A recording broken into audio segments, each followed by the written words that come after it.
Today we're going to talk about the ankle motion drum technique. In this video, we'll cover the most efficient balance and posture for heel-up ankle motion, how to develop the ankle movements, foot placement on the pedal boards, heel height, pedal settings, the involvement of your hip flexor, the activation of your calf and shin muscles, and things to avoid. First, I wanted to take a moment to introduce myself. In case you haven't heard of me, my name is Payne, and I've been developing instructional drum methods for many years, driven by a deep passion for drumming and education. Over the past 10 to 15 years, I've had the privilege of teaching hundreds of students around the world. In addition to teaching, I've contributed to a biomechanic research project in France at the University of Nantes, focused on analyzing leg movement, ankle motion, and posture while playing drums, an experience that has deeply informed my approach to technique and performance. As a touring musician, I've performed with some of the most influential bands in the metal and death metal scene and had the honor of playing on many of the world's most prominent festivals and stages. If you're curious about my instructional methods, you can find everything on my website, jamespaynedrums.com. If you like this video, my content, or my teaching method, don't forget to subscribe and let me know in the comment below your thoughts or what you think about it by putting a like. As you know, that always helps. Now back to the video. So the first thing we should talk about when approaching the ankle motion is our balance and our posture. Because the ankle motion will require us to free the ankles or to have the possibility to have the ankles as free as possible to move without restrictions, the way we place our balance, it will be one of the most important elements because of the muscular activation and effort we will do to raise the heels and free the ankles, and also the bad habits that we will develop in case our posture is not correctly set up. We don't know exactly how to sit and how to manage our weight.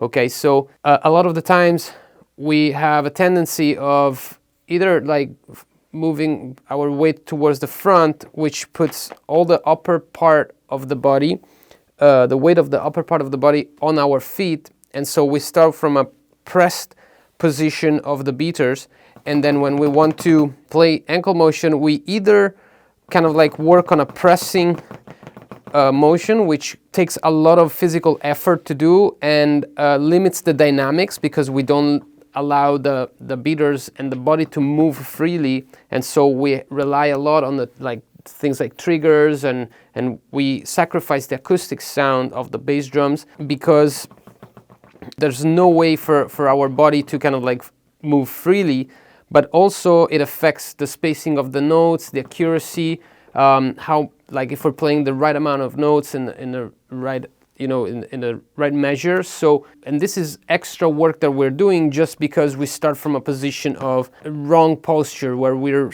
putting a lot of effort on our legs, and it also kind of like overactivates and overuse the hip flexor area or the calves or one part of the body because something has to kind of like deal with the weight.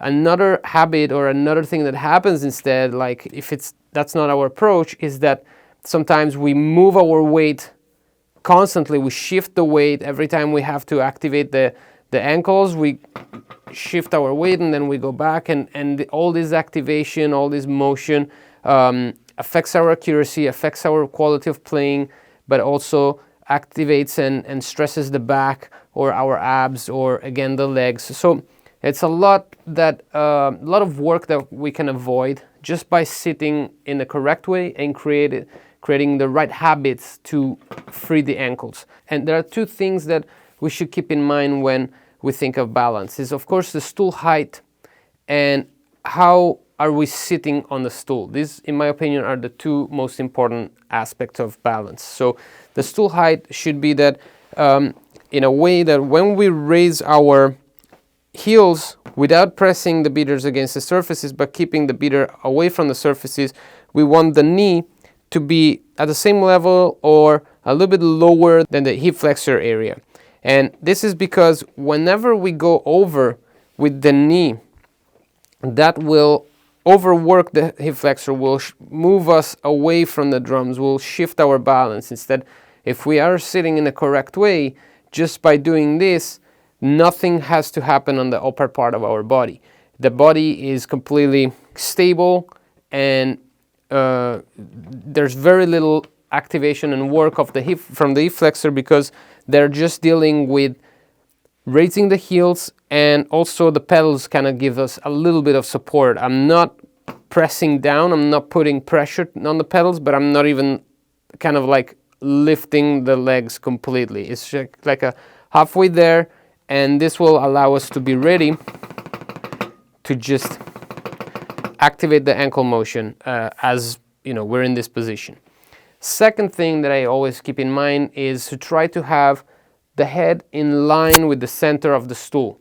And this is an important factor because the head is a very heavy part of the upper part of the body, of course. And so depending on where we're placing the head or how are we putting our head, it will shift our balance a lot. So we want to try and keep the head in line with the center of the stool, and then create a habit that when we're going from rest position to ankle motion or leg motion to ankle motion, nothing happens here. I'm not shifting my weight every time. I'm just slightly raising the heels without putting too much pressure on the pedals, and just simply executing the ankle motion. So this is a very ergonomic approach for the ankle motion. Leg motion would be a different thing because we deal with the activation and deactivation of the hip flexor and the weight in a different way. But I would say that almost all the other ankle motions or techniques will require a very kind of like ergonomic balance on the stool. And this is something that I've also tested at the University of Nantes when I did a biomechanic, I participated to a biomechanic research where they calculated the amount of activation of my muscles while I was doing ankle motion stuff, so heel up or swivel, and they noticed how my back was more relaxed while I was playing than when I was just waiting for the experiment to happen. So when I was at rest, my back was more activated, and then as I started playing, I kind of like got more comfortable because of this approach that I have. Like the head is on the stool, like it's in line with the stool, so all the upper part is just sitting here. There's no real, need of extra tension from the back to sustain me, and then I have a little bit of support from the pedals, and so all of this kind of like allows me to deactivate the back even more, which it's a sign of better posture because the muscles are not overworked, and so there's very little stress on the back while I'm doing the motions, which allows me to, play for a longer period of time. So it's better on endurance. It risks less risk of injuries and all of that. So it's a very balance is a very important part of ankle motion, and that's why I wanted to start with that. Sorry for the interruption. This will be super quick. If you're into this episode, you can find full lessons, breakdowns, and workouts for this exact topic on my website. Just use the code at checkout for a great discount. All right. Back to the video. Okay, once we know how to sit on our stool, we will have to work on developing the motions. And as always in my method, I always divide this in 3 main steps. The first one is developing the education of the motions of the body. So I go away from the gear. I do this without the gear because I want to make sure that my body can actually execute this motion. There has to be a muscular isolation. This cannot be a hybrid motion, which means it cannot be a halfway through leg or an ankle where the leg is doing part of the motion and ankle is doing the other part, which that is a common thing that happens because when you don't have your ankle educated as much, you will, out of let's say 100% of the motion, the ankle can only do like 50 or 60%, and so the rest of the motion is done by the leg as a compensation. But that's just like it's not a very good quality of motion. You want to make sure that the leg is isolated and the ankle is the only part that it's actually doing the motion. So this is a very important step, is to make sure that your body can actually execute this motion. And a lot of people, this is something that you can try right now while you're watching the video, and I'm sure a lot of people will already feel like twitching, feel like how the right foot is different from the left foot, and that, you know, it's not such an easy thing to do already. And so if you're already having a hard time here, you already know where you should start from, because if your body is not able to do the motion when you apply it on the pedal at a higher speed with an external force like the spring tension and all of that, it will just make it harder and harder. So this is the first step we have to work on, making sure that the ankle motion is happening just on our body, free of gear and free of external forces. Okay, and a little detail that really made a difference for me was we have two ways of thinking of the motions, right? We can think in it going down, and so pressing down, or up, so kind of like reacting, going upwards. And this makes a big difference, because if we develop the motion, you develop the motion thinking down, when you will apply this to the pedal, you'll be choking the pedal, right? Instead, if you think of up, you'll be working on letting the pedal free to bounce back. So if we do this with our finger to really feel the amount of pressure of and the difference between the two approaches, if you with one finger press down the pedal and try to work going down, you will feel a lot of work, a lot of tension, and this is equal to going downwards, thinking of the motion downwards. But instead, if you think of the motion coming upward, so you react and you leave the pedal swing, you see how with very little motion, very little effort, we keep the pedal bound, like swinging freely. Okay, so this is the concept. So this is why thinking of the motion reacting, going upwards, will benefit in the step afterward, where we will be on the pedals and like dealing with the external force. It takes a lot of physical effort away. It lets the pedal do the work instead of our body. So it's a very important step, and it's a very important thing to focus on when we're developing these motions. Okay, so here we can talk about one of the most discussed topics about ankle motion, which is calf muscle and shin muscle, right? Because if we think of the motion going downward, it would be a more activation and more work of the calf, right? But as we just said, it will be a little bit less efficient, because we will be working against the spring tension. Instead, if we work thinking of the motion upward, we will involve the shin muscle more, because we're doing the up motion, right? So the shin muscle is a smaller muscle, but it's designed to kind of like, one of its main roles is to lift our foot, especially when we're walking, right? So that we have this lifting of the toes while we walk, so that we don't kind of like fall on the ground. And so it's not a strong muscle, it's not as strong as the calf muscle, but during that experiment that I've taken part of in France at the University of Nantes, we've seen how there's a activation and deactivation of both the calf and the shin muscle when we're working on ankle motion.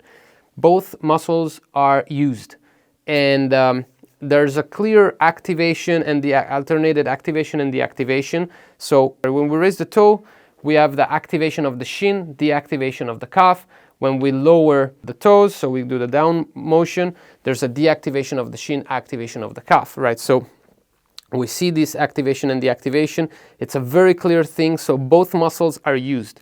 Then, depending on how much we're doing the up motion and down motion, we will be using maybe 60% shin, 40% calf, or 40% shin and 60% calf, and that's a calibration that we will do, and we will see later in the video, where, like for example, the height of the heel, how high our heel is, the motion will be oriented more towards downwards or upwards, or it depends on the speed also, and the faster we will go, the more we will want to limit the spring, and so the more we will have to orient the motion towards the front, so towards like going down to limit the spring work of pushing the beater all the way back.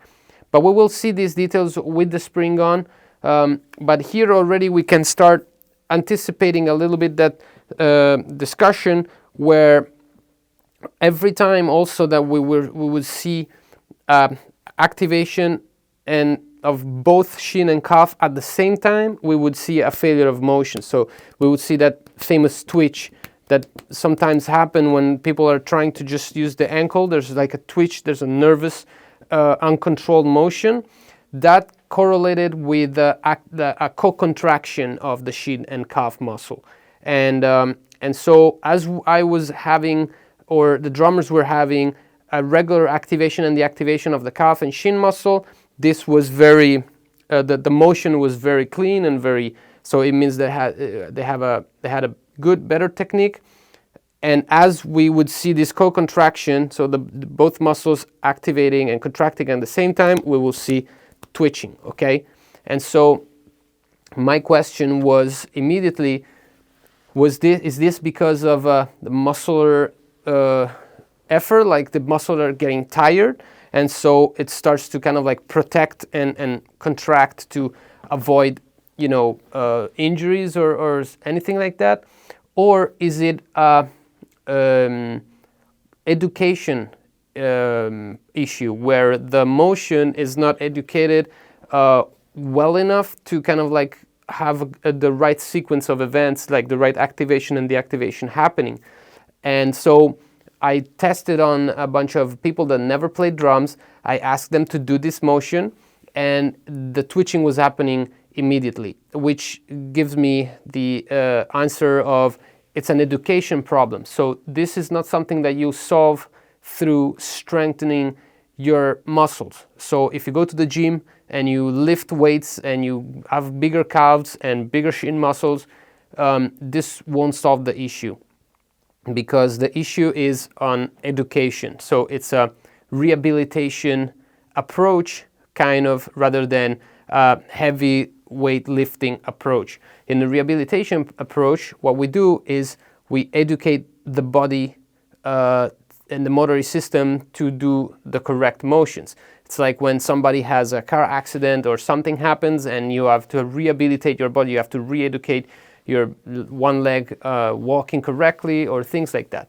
right? So what we're doing here is exactly the same thing. And actually a lot of my method comes from that type of literature, because that's where I found a lot of the things that then I have applied on my in my method. And I used books to and the scientific, you know, data to write my methods, and then because I was seeing that it was working. So that's the type of approach, is education of the body through the motor system, and then from there we go on the application part and the coordination and you know, independence and all of that stuff, which is another animal compared to pure technique. That's what we're talking today. Perfect. So the next step after this is to start to apply this motion, the ankle motion. Once we have it in our body, we want to go on the pedal, but if we go right on the pedal,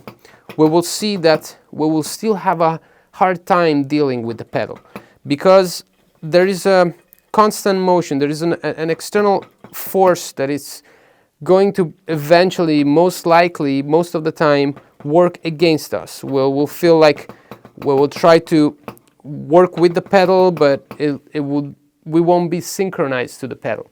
So a great step in between here is to remove the spring of the pedal and work on just developing the motion, applying the motion on the pedal without the spring, right? So this kind of like eliminates the spring work that is going to force us and tell us at what speed we should be playing. But this, we can go very slow and, you know, still have the correct motion, and then we can bring this as fast as we want, as fast as, you know, it's needed. We don't have to go do anything crazy, but we can get it closer to the speed that will be needed with the spring on.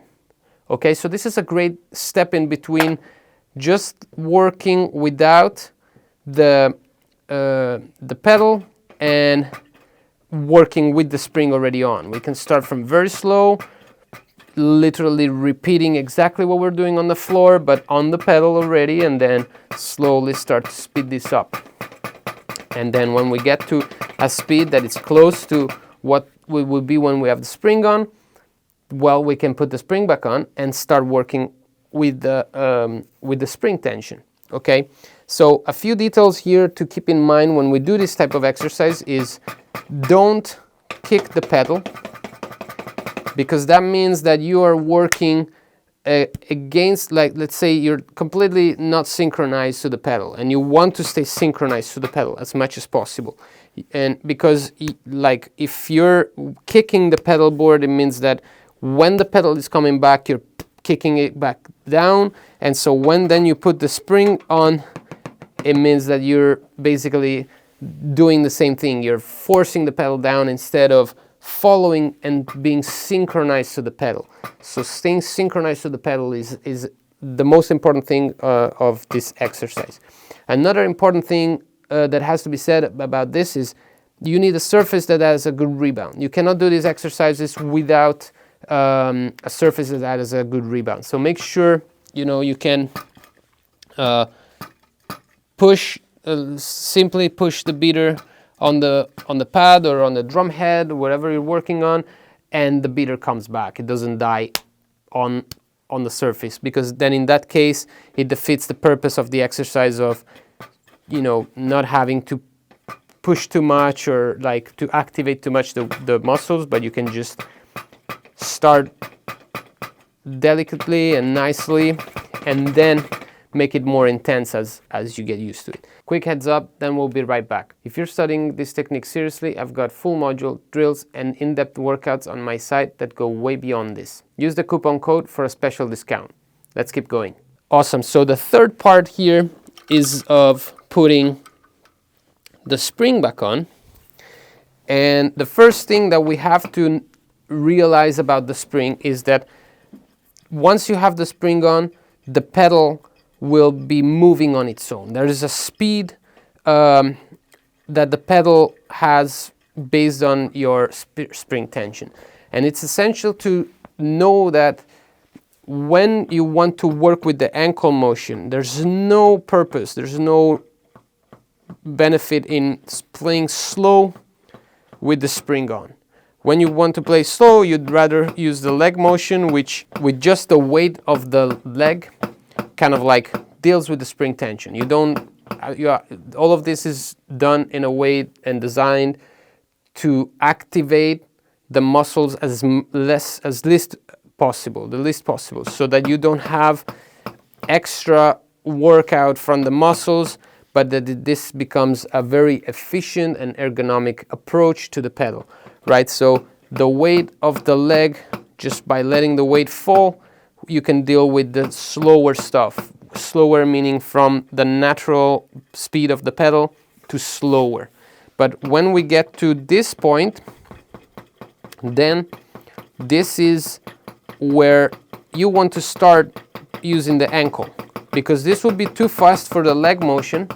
So you can switch from leg motion to ankle, right? So if I would do a transition from slow to fast, this would be the steps of motion and parts of the body that I would use. So slow, it's leg motion. The work comes from here. My ankle is deactivated. As I start to speed up, here I shift. Now my leg is isolated and the ankle is taking over and it's controlling the pedal, right? And then from there you can speed it up as much as you want. Same thing, of course, with alternated feet. And here we're just talking about the vertical ankle motion. We're not talking about swivel, heel toe, or other techniques. So in this case, I'm only referring to heel up ankle motion. So this is the first thing that you want to keep in mind, is that you want to work already at a speed that it makes sense for your spring tension, not slower that will force you to work against it. Okay, so second thing is to have the beater coming close to the shoe, right? You want the beater to be able to swing and not do this, because this is, again, I feel way more activation of the pedal. I feel my leg needs to be involved, while this, it's a very relaxed approach, which goes back to what we were saying before of pressing down with the finger or letting the pedal swing just by slightly touching the board, but just taking advantage of what the spring is doing. The spring is what is doing the work for me, not my foot, not my muscles, not my strength. Two things that are important here. The first one is, if I don't know if you noticed when I was doing the transition from slow to faster, what it clearly happens here is that I change the position of the foot on the pedal board, right? So when I'm going slow, I am all the way up with on the pedal board, but then as I start to speed up a little bit, I go in the lower part of the pedal board. And this is because, of course, the pedal board, you know, has different spacing. It's for how it's designed. There's more space on top and there's less space at the bottom. So depending on where you are, you will have to move your body more or less, right? So this is the same thing for the ankle motion. If I'm doing, like, let's say a 160, 170, maybe 180 BPM motion, like speed, I would be all the way up, taking advantage of all the motion of the pedals. But then if I start to speed up, here I feel I'm starting to use muscles, more muscles. So time and space are connected, right? So the same space, but shorter period of time between one stroke and the other, it means that I am, like, something changes, right? The relationship, it's not the amount of space that I'm covering, that it's correlated to the timing of each stroke. But now as I speed up, I want to have less space so that the beater swing is not as wide, and which means results in more strokes, in less time between each stroke. Okay, so I want to have the two things that are both changing, not only one that then kind of like forces me to start having more pressure. So depending on the speed, I start to change the position of the feet on the pedal board, because the less motion I have to do, the faster I can go, right? So shorter motions, shorter spacing between each note, one note and the other. And so so you will change the feet position on the pedal boards depending on the speed that you're playing, and that's a normal thing. It's just you know, a smart way of using the design of the pedals so that you can adjust the time, like, without having to have many different spring tension or pedal settings, just, you know, moving up and down on the pedal board. A second thing, though, that you can feel immediately when you start going in the lower part of the pedal board compared to the upper part is there's more pressure. You feel like there's more pressure from the pedal because there's less space, and so all the energy kind of like accumulates in that area. So something that also can help us and that we can take benefit from is the height of the heel. Okay, so the heel, the position of the heel, it's important because the lower the heel is, the more the beater will come back. And so the more the spring is doing the work of pulling the beater back towards the surface. But the higher the spring, the heel is, the more we're blocking the work of the spring, and so we're blocking the swing of the beater. And so, because the motion is more towards the front, was towards downward, okay, which is something that we were talking about at the beginning of this. And so this is also a good way to, when we want to speed up using the heel up ankle motion, to have this approach of going in the lower part and raise the heels a little bit, because it helps us in taking advantage of the pedal design, not overwork the muscle, because if we want to do the same thing here, then you would end up you will try to find some type of pressure. And so to find that pressure, you would start to move your balance towards the front, and you would be exaggeratedly raising the heels and stuff like that. But if instead you keep your posture in the right place, and you just kind of like play with this up and down on the pedal board, heel high or heel low combination, you will find the correct usage of the muscle. So why is this different than this approach that I'm explaining right now? How is this different compared to a lot of other methods that are just like kind of saying you just go all in, press and so on? It's the amount of activation of the muscles, which it's a very important thing, meaning that what I'm doing here, I'm trying to go from 40% calf muscle, 60% shin muscle, to 60% calf muscle and 40% shin muscle. I'm not trying to go 85% calf muscles and almost zero shin muscle and 15% shin muscles, because that is an unbalanced way and a not very ergonomic way of using the body, right? So what I'm trying to do here is to minimize as much as possible the muscular effort of one of the two parts. So conceptually, the physics kind of tell us that if you raise the heel, you put a little bit more pressure on the board, and so just through the pressure and not through the contraction or pushing with the body, just through the position, you can put pressure, a little bit more pressure, and so then we minimize the motion of the body. So faster, shorter motion, faster motions, faster speed. Okay, and this is in case we want to use this technique to go fast. Hey there, a quick one. If you're into what you're watching, you'll love the full lessons and workouts on my website. I cover all these topics and more.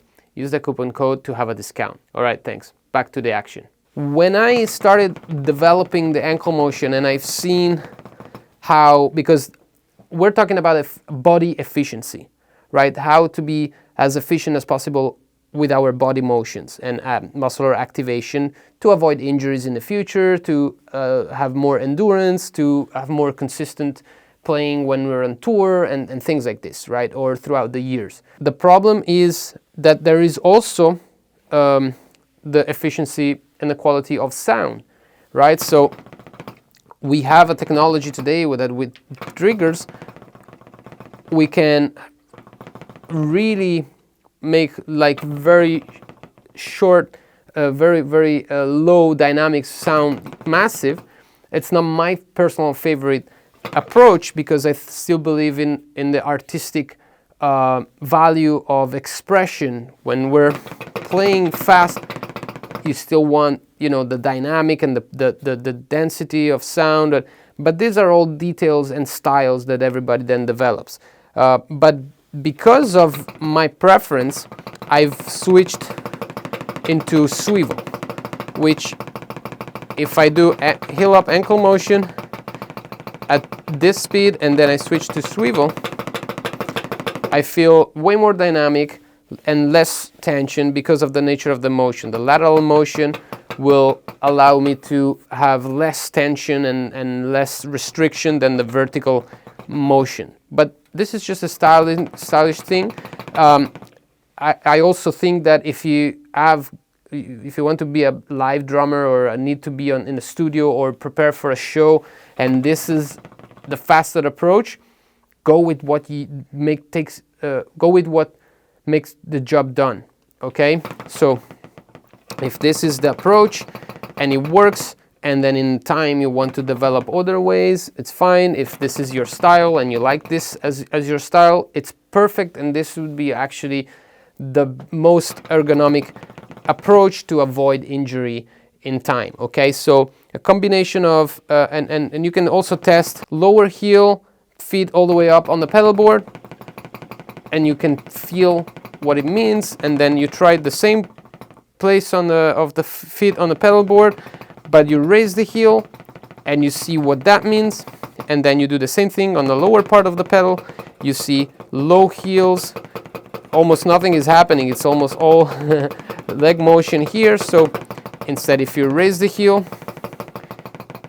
you see what's happening. Okay, and so you can test and feel, and so you can get a grasp of what it means to have certain height of the heel in a certain place of the pedal, and kind of like work and discover new positions that would work for you. And maybe you're having a hard time on a specific part of a song or playing certain speeds, and this will be something that will help, because you might just be using one position of the heel height and on one position on the pedal, and you're trying to do everything from there, and it becomes very complicated, and it's limited. So maybe this will allow you to have a little bit more freedom and expand your range of BPMs at which you can use the ankle motion. So another part of the body that it's very important to keep in mind when we are doing this type of things, especially raising the heel and lowering the heel, is the hip flexor.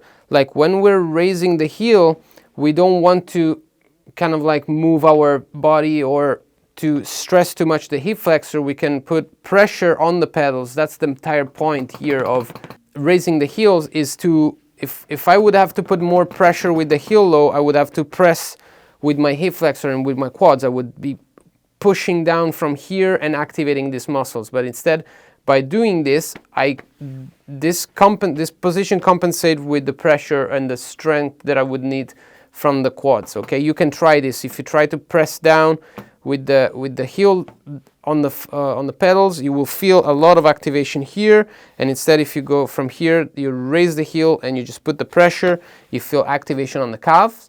That is again a compensation of the quads. The calf are taking over what the hip flexor area was doing before. So this and this is, you can feel how different the source of the strength and of the muscular activation that is needed to keep the beaters against the drum heads. As I said before, I don't start, with I don't have this type of approach, but if I have to go into fast parts, I personally don't, because of the swivel technique. I use the swivel technique, but if I would have to do it with the vertical motions, that's what I would do. I would start from a relaxed position, put pressure, and then just through the position, achieve the speed and achieve what I have to do. But the hip flexor, so it's an area that we want to keep as deactivated and relaxed as possible. Let's say there will be activation when we are doing this type of things, because we still need to keep the leg lifted so that the ankles are free. But through the balance and correct posture, we will minimize this this activation too. So you don't want to sit too much in front. You want to use the entire surface of the stool, and keep this area relaxed. Last part that it's very important for double bass drum is that we tend to kind of like jump into fast parts without being prepared, without being in the right position. We have to create the habit of getting position and then kind of like start playing the bass drum, especially if we are playing like breakdowns and broken parts where there's a bunch of strokes and then a rest and then a bunch of strokes and then a rest. We want to always have the correct approach so that we jump in and we're already playing the density of notes from the very first note, and we don't kind of like have to have 3, 4, 5 strokes to get in and get the right dynamic and approach, but we want to be ready right from the first stroke. So it's important that we start to create the habit of, you can think of 1/16 or 2 or 1/8 notes before the activation. You want to start getting in position. So for example, something that I always think of is when I'm going in, like I don't know, finishing a feel, and the next part is double bass drum part. I go 1, 2, 3, 4, bam. So I raise my feet 1/16 note before I start the bass drum parts, right? Or if there's a breakdown, I will do something like 1, 2, 3, 4, 1, 2, 3, 4, 1, 2, 3, 4, 1, 2, 3, 4.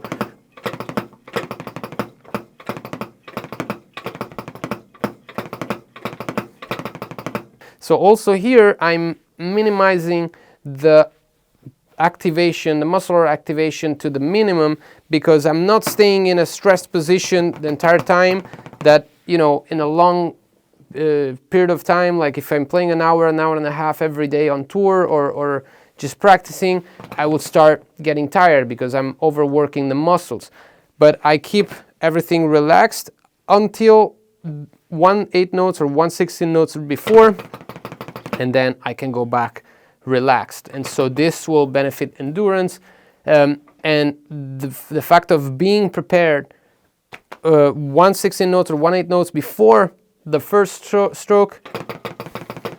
As you can see, I only have to kind of do the ankle motion, and the pedal is already working with me. The first stroke is as strong, as clean as the third, the fourth, the fifth, the eighth, right? So you don't feel like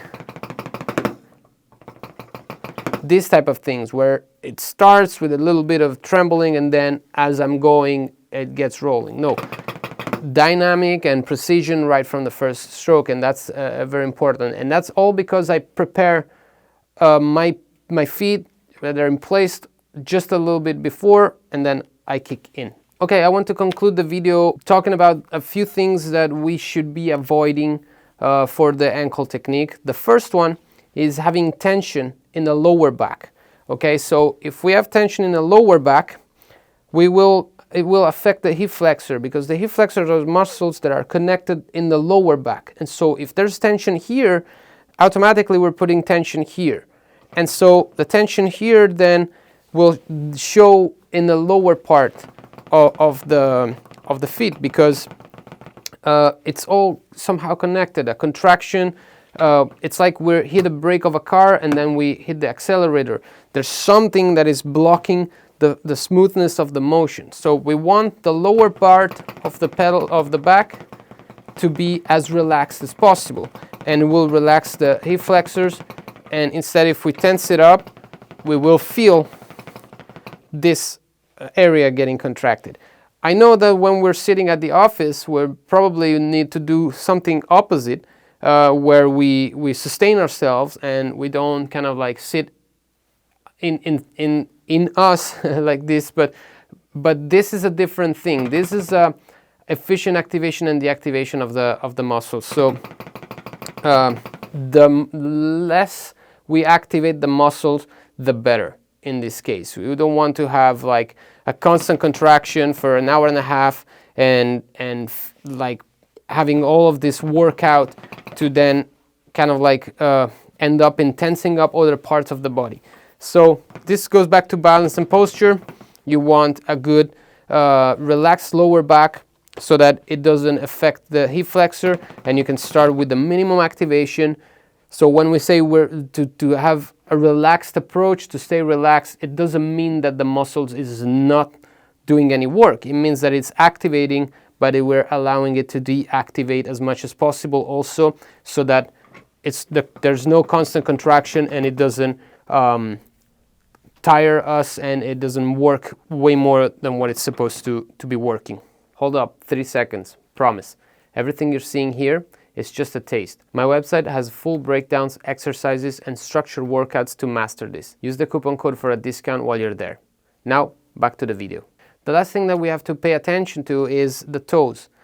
If we have tension in the toes, that's equivalent to having tension in other parts of the legs or of the body that affects the smoothness of the ankle motion, right? So if we feel the toes going downwards, all that tension will prevent us from having a smooth and controlled motion. Same thing if the toes are always constantly tensing up towards going upwards, because it's still a tension. It's like we have our hands that will kind of like, we can simulate this. We can see the wrist as the ankle, and it's actually exactly the same thing, right? The wrist and the ankle motion, if we think about it, it's the same concept, right? Different parts of the body, fingers are different than the toes, but conceptually what we're doing is the same thing, right? And so you can try on your hands and see there's a little bit of activation on the up motion and the activation on the down motion, right? And the fingers are mainly relaxed. They're mainly deactivated. Same thing should be with our toes, right? You don't want tension in the toes. And if you have tension in the toes, let's say if your toes are like contracting downwards like this, you want to break the habit. Do an opposite contraction. So you contract the toes going upwards and you try the motion with the toes upwards, because it breaks the habit of the compensation and the automatic contraction that the brain is doing in that area. Or the other way around, if you have constant contraction of the toes going upwards, contract them on the opposite way, contract it downwards. And the ultimate goal will be of having them as deactivated as possible. You have your hands as a reference to understand the feeling.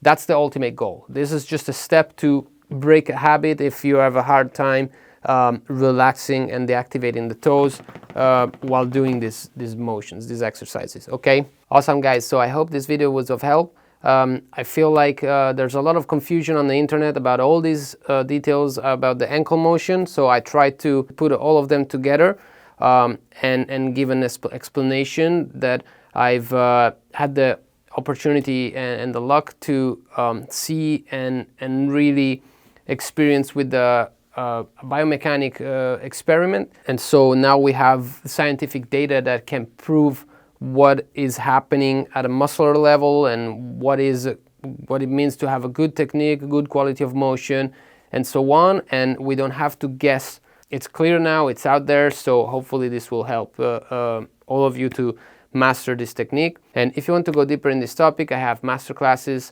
lessons, workouts, drills available on my website, jamespaynedrums.com, and you can also use the coupon code for a discount. If you still have a hard time developing this technique, or you want to go deeper in other techniques and other aspects of drumming, coordination, independence, and all of this, and have me following your progress and helping you progress faster in the right way without injuries, you can join my membership, where I do weekly live streaming, where you can join and ask me questions or send me video questions. I can directly help you out on a weekly basis, so you don't have to guess if you're doing the right thing, you don't waste time.